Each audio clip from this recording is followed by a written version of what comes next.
Selamat pagi Bapak Ibu Pemuji, pada kesempatan kali ini izinkan saya memaparkan hasil penelitian yang berjudul Narasi Anak Perempuan atas Komunikasi dan Konflik Interparental pada Keluarga Pasca Perceraian.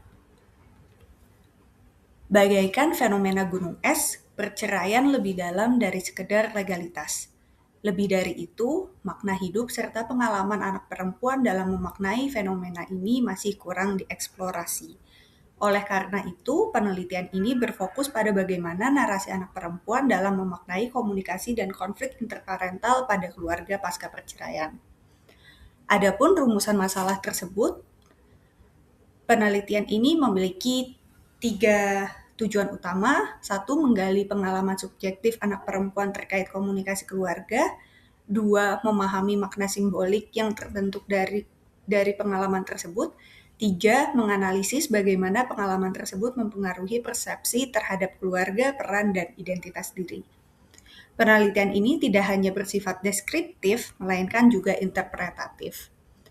Penelitian ini menggunakan pendekatan kualitatif dengan metode interpretatif phenomenological analysis yang dikembangkan oleh Smith and Osborne. Pendekatan ini dipilih karena memungkinkan bagi peneliti untuk memahami bagaimana individu memberi makna terhadap pengalaman hidupnya sendiri secara lebih mendalam. Saat wawancara, teknik sampling yang digunakan adalah purposive sampling dengan kriteria 1. Anak perempuan berusia 13-29 tahun, kedua belum menikah, ketiga pernah menyaksikan konflik interparental, dan yang terakhir memiliki kemampuan reflektif dalam menceritakan pengalamannya. Total terdapat 15 informan dengan latar belakang sosial budaya beragam. Data dikumpulkan melalui wawancara mendalam dan dianalisis secara tematik sesuai dengan tahapan IPA. Penelitian ini menggunakan 2 landasan teoritis utama. Pertama, teori interaksionisme simbolik dari Matt dan Blumer yang menekankan bahwa makna dibentuk melalui interaksi sosial dan penggunaan simbol. Dalam konteks ini, pengalaman konflik tidak bersifat objektif semata, melainkan juga dimaknai secara subjektif oleh anak perempuan. Kedua, teori pola komunikasi keluarga dari Corner and Fitzpatrick yang mengklasifikasikan keluarga berdasarkan orientasi percakapan dan orientasi kesesuaian. Teori ini membantu menjelaskan bagaimana struktur komunikasi dalam keluarga dapat mempengaruhi dinamika relasi pasca perceraian. Selain itu, penelitian ini juga mempertimbangkan faktor-faktor seperti emosional, sosial, ekonomi, budaya, dan relasional dalam membentuk komunikasi dan konflik.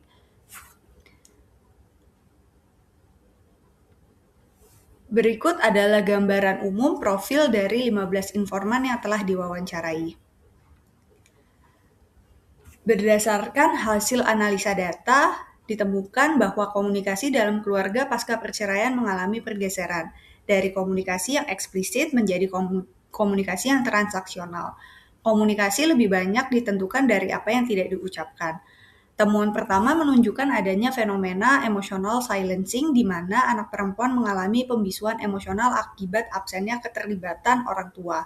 Kondisi ini memunculkan respon psikologis seperti mati rasa hingga melakukan coping mechanism seperti menarik diri.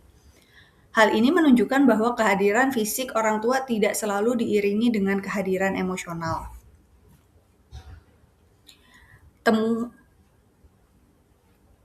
Temuan kedua menunjukkan bahwa anak perempuan cenderung mencari social anchoring di luar keluarga inti seperti pada kakek, nenek, teman sebaya, atau figur pengganti orang tua.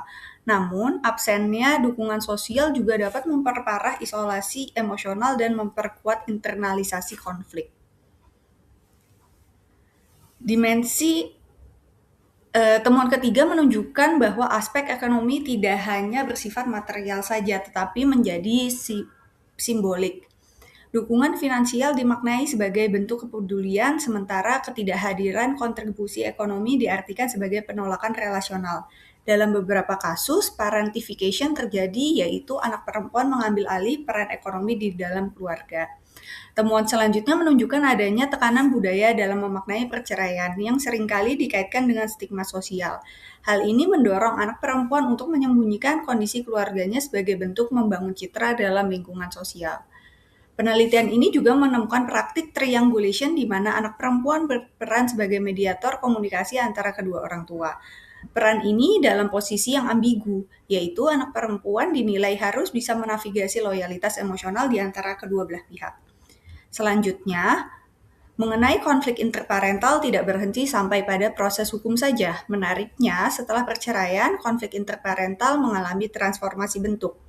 Dari konflik eksplisit menjadi konflik implisit seperti penghindaran komunikasi, manipulasi finansial, dan tekanan untuk berpihak.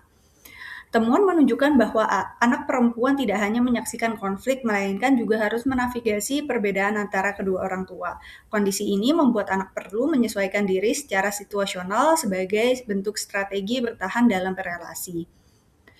Kedua, konflik juga dipengaruhi oleh pengalaman masa lalu, termasuk kekerasan yang kemudian membentuk respon emosional anak perempuan di masa kini. Ketiga, konflik finansial menjadi isu yang paling konsisten, di mana tanggung jawab ekonomi sering tidak seimbang. Temuan menunjukkan pada beberapa kasus, anak perempuan biasanya dilibatkan sebagai perantara.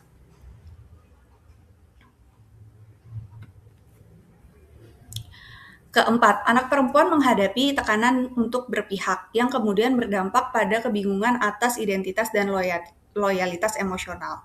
Terakhir, anak perempuan mulai mendefinisikan ulang makna keluarga, tidak hanya berdasarkan hubungan biologis, melainkan berdasarkan kehadiran, tanggung jawab, dan rasa aman yang diterimanya.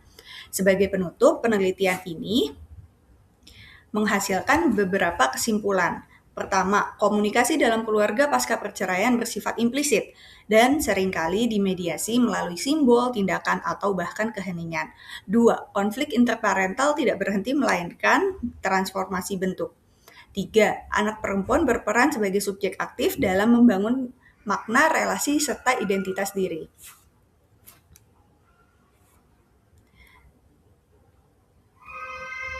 Dari temuan tersebut, terdapat beberapa saran secara akademis. Penelitian selanjutnya disarankan untuk melibatkan perspektif gender lain, mengekspresikan konteks budaya yang lebih luas, serta mengeksplorasi pendekatan longitudinal.